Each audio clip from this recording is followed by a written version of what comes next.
Assalamualaikum warahmatullahi wabarakatuh. Perkenalkan, nama saya Fernanda Fatujamatia Basda. Saya dari kelas 10 MIA 2. Di sini saya akan menyampaikan sedikit materi mengenai dinamika rotasi. Dinamika rotasi merupakan ilmu yang mempelajari gerak benda yang berputar mengelilingi poros atau sumbu putaran yang dipengaruhi oleh gaya, massa, atau besaran lainnya. Besaran rotasi tersebut akan diurai di bawah ini. Yang pertama, momen gaya, yang kedua, momen inersia, yang ketiga, momentum sudut. Yang pertama, momen gaya. Torsi adalah besar gaya yang diberikan untuk memutar suatu benda terhadap suatu poros tertentu. Dalam kehidupan sehari-hari, tanpa kita sadari, kita sudah melakukan banyak pekerjaan dengan menggunakan sistem torsi ini. Contohnya, membuka gagang pintu. Mungkin kita sering bertanya-tanya, kenapa gagang pintu itu disimpannya di ujung? Kenapa nggak di tengah, di atas, ataupun di lain tempat lainnya? Nah, di sini akan dijawab kenapa itu semua. Yang pertama yang kita harus ketahui, engsel di sini berfungsi sebagai sumbu putar, dan jarak gagang dengan engsel merupakan lengan momen. Seperti di video ini, pada pintu yang berwarna hijau, kita lihat gagang pintu jaraknya jauh dengan engsel. Nah, semakin jauh letak gagang pintu dengan engsel, maka momen gayanya semakin besar. Pintu akan lebih mudah terbuka dibandingkan pintu yang berwarna coklat. Gagangnya berada di tengah. Nah, jarak gagangnya dengan engsel kan dekat. Jadi momen gayanya itu kecil. Pintunya akan sulit untuk dibuka. Jadi lebih mudahan gagang pintunya lebih jauh dari engsel. Seperti itu. Contoh prinsip kerja torsi dalam kehidupan sehari-hari. Yang pertama, menimba sumur, bermain jungkat-jungkit, memasang baut, dan bermain yoyo. Rumus torsi. Tau sama dengan F dikali R. Jika torsi yang membentuk sudut tertentu, maka rumusnya tau sama dengan F dikali R sin theta. Keterangan, tau sama dengan momen gaya, F sama dengan gaya, R sama dengan lengan gaya, dan theta sama dengan sudut apit antara F dan R. Arah vektor torsi bisa ditentukan oleh konveksi menggunakan aturan pegangan tangan kanan. Arah jari merupakan arah lengan gaya. Putaran jari merupakan arah gaya. Arah yang ditunjukkan ibu jari sama dengan arah momen gaya. Momen gaya yang mengarah ke atas sama dengan itu berarti positif, dan gaya yang mengarah ke bawah berarti itu negatif. Contoh soal torsi. Yang pertama, hitunglah torsi atau momen gaya benda di bawah ini. Ini bendanya. Yang udah ketahui kan F dan L. Maka pertama kita menulis dulu yang diketahuinya. Diketahui yang udah diketahui kan F sama dengan 10, F sama dengan 10, dan juga L sama dengan 1M. Nah, perlu diketahui L ini sama dengan R. Jadi L itu sama dengan R, sama dengan 1M. Terus, dan disebabkan antara F dan R-nya ini tegak lurus, F dan R-nya ini tegak lurus, maka dia itu membentuk sudut, yaitu sudut 90 derajat. Jadi diketahuinya theta sama dengan 90 derajat. Karena ini diketahui sudut, maka rumus torsi yang kita gunakan adalah tau F dikali R dikali sin theta. Ini rumus torsi yang akan kita gunakan. Oke. Yang ditanya itu kan si torsinya kan? Yang ditanya si torsinya. Maka kita jawab menggunakan rumus yang ini. Tau sama dengan F kali R dikali sin theta. Kita turunin F nya 10 dikali R nya berapa? 1, dikali sin 90. Nah, sama kita cari dulu nih, sin 90 itu berapa? Oh, ternyata sin 90 itu 1. Jadi 10 dikali 1 dikali 1 sama dengan 10. Nah, satuan torsi itu Nm. Jadi, hasilnya torsi dari benda ini adalah 10 Nm. Momen inersia. Momen inersia adalah kecenderungan suatu benda untuk mempertahankan keadaannya baik tetap diam atau tetap bergerak. Momen ini disebut sebagai kelebaman suatu benda. Besarnya momen inersia suatu benda bergantung terhadap beberapa faktor, yaitu yang pertama massa benda, yang kedua geometri benda, yang ketiga letak sumbu putar benda, yang keempat jarak ke sumbu putar benda. Rumus momen inersia. Jika hanya ada satu gaya, maka rumusnya adalah I sama dengan M kali R kuadrat. Jika benda lebih dari satu, maka rumusnya adalah I sama dengan sigma M N dikali R N kuadrat.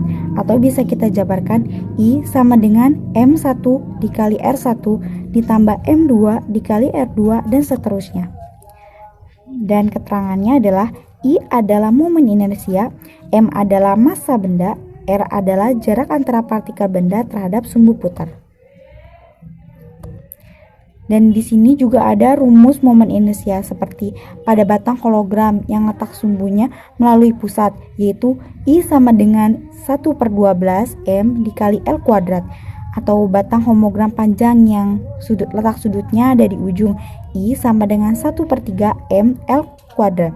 Dan masih banyak lagi rumus-rumusnya. Contoh momen inersia.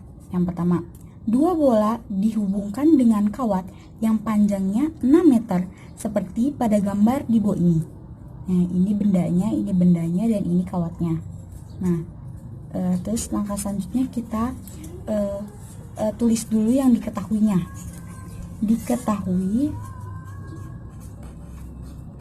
Diketahuinya apa aja nih? Yang pertama M1, massa bendanya. M1 itu 4 kg. M1 sama dengan 4 kg. M2 sama dengan 2 kg. M2 sama dengan 2 kg. Nah, terus R itu jarak benda dengan sudut. Nah, ini kan R1 di sini. Nah, R1 itu berarti sama dengan 0. Kenapa? Karena R ini terletak di sumbu rotasinya, jadi dia tanpa jarak, jadi 0. Kalau R2, nah ini kan sepanjangnya. Nah, di sini kasih keterangan panjangnya itu 6. Jadi R2 itu sama dengan 6. Terus karena di sini melebihi dari satu benda, maka menggunakan rumus momen inersianya itu I sama dengan sigma M N dikali R N kuadrat. Atau bisa kita jabarkan juga I sama dengan M1 dikali R1 kuadrat, atau M2 dikali R2 kuadrat ditambah dan seterusnya. Nah, terus yang ditanya itu yang pasti momen inersianya dong, momen inersia. Nah, mari kita jawab. Dan menggunakan rumus yang ini ya, langsung kita menggunakan rumus yang ini aja. Jadi I sama dengan, karena ada dua benda, jadi M1 dikali R1 kuadrat ditambah M2 dikali R2 kuadrat. Nah, kita turunin deh. M1 nya kan 4, jadi 4 kg dikali R1 nya berapa? 2 R1 nya 0 kuadratin kan, ditambah 4 M2 nya berapa? 2 kg dikali R2 nya 6, jadi 6 pangkat 2. Nah, 0 kali 0 tetap 0 dah kan, terus 4 dikali 0 sama dengan 0, ditambah 6 kali 6 berapa? 36 dikali 2 sama dengan 72. 0 ditambah 72 sama dengan 72. Jadi momen inersia dia 72 kg M kuadrat. Yang ketiga adalah momentum sudut. Momentum sudut merupakan suatu keadaan yang menyatakan benda yang bergerak rotasi dengan kecepatan sudut tertentu. Besarnya momentum sudut dipengaruhi oleh besarnya momen inersia dan besarnya putaran. Semakin besar momen inersia, maka momentum sudut semakin besar. Dan sebaliknya, semakin kecil momen inersia, maka momentum sudut juga semakin kecil. Rumus momentum sudut. L sama dengan I dikali W, atau bisa kita jabarkan L sama dengan M dikali V dikali R. Dengan keterangan L sama dengan momentum sudut, I sama dengan momen inersia, W sama dengan kecepatan sudut, M sama dengan massa, V sama dengan kecepatan linear, R sama dengan jari-jari. Rumus hukum kekalahan momentum adalah L awal sama dengan L akhir, atau L1 dikali W1 sama dengan L2 dikali W2. Contoh momentum sudut. Yang pertama, seorang penari balet berputar dengan tangan terlentang sepanjang 150 cm dan kecepatan sudut yaitu 10 radian atau sekon. Lalu penari melipat tangannya menjadi 75 cm sepasang sikunya dia dilipat. Berapa kecepatan sudut akhir? Nah, kita tulis dulu yang diketahuinya. Diketahui itu jari-jari R1 itu ini 150 cm. Karena satuan dari jari-jarinya meter, maka kita ubah dulu 150 cm ke meter berapa? Itu 150 bagi 100, yaitu 1,5 meter. Nah, terus R keduanya yaitu 75 cm. Nah, 75 cm sama kita ubah juga menjadi 0,75 meter. Nah, lalu yang kedua diketahuinya kan yang kedua nih 10 radian kecepatan sudut ya W1. Kecepatan sudutnya adalah 10 radia per sekon. Nah, terus yang ditanya itu kecepatan sudut akhir, berarti W kedua. Yang ditanyanya itu W kedua. Nah, jawaban. Nah, di sini itu menggunakan rumus hukum kekalahan momentum, yaitu rumusnya teh L1 sama dengan L2, atau bisa juga L1 dikali W1 sama dengan L2 dikali W2. Nah, ini rumusnya. Oke, langsung aja. Jadi kita harus mencari momen inersinya satu-satu dulu. Yang pertama, momen inersia awal. Rumusnya itu M1 dikali L1 kuadrat. Nah, dikarenakan M-nya belum diketahui, jadi udah kita abaikan aja. 1,5 yang dari tadi soal. Jadi 1,5 dikali 2 berapa? 2,25 M. Momen inersia akhir. Yang akhir. Inersia akhir itu M dikali R kuadrat R2 kuadrat kan. M-nya tadi nggak diketahuin, jadi abaikan aja. Terus R2-nya tadi berapa? 0,75 derajat. Jadi ini 0,75 aja diderajatin. Jadi berapa? 0,5625 M. Nah, setelah itu langsung kita masuk ke rumus yang ini. Kita garisin dulu biar gak bingung. Nah, jadi L1 sama dengan L2. Terus I1 dikali W1 sama dengan I1 dikali W1. Nah, karena ini udah diketahui kan tadi I pertama itu 2,25 M. Jadi 2,25 M dikali W1 kan udah diketahuin. Jadi W1 dikali 10 sama dengan I2-nya, inersia 2-nya itu 0,5625 M. W2-nya belum diketahuin kan, jadi tulis aja. Ini W2 mah. Jadi kita tulis aja W2. Aduh, maaf. Jadi 2,25 M dikali 10. Jadi 22,5 M. Di sininya tetap aja, jadi kita turun 0,5625 M dikali W kuadrat. Terus lalu diturunkan aja 22,5 sama dengan 0,5625 dikali W kuadrat.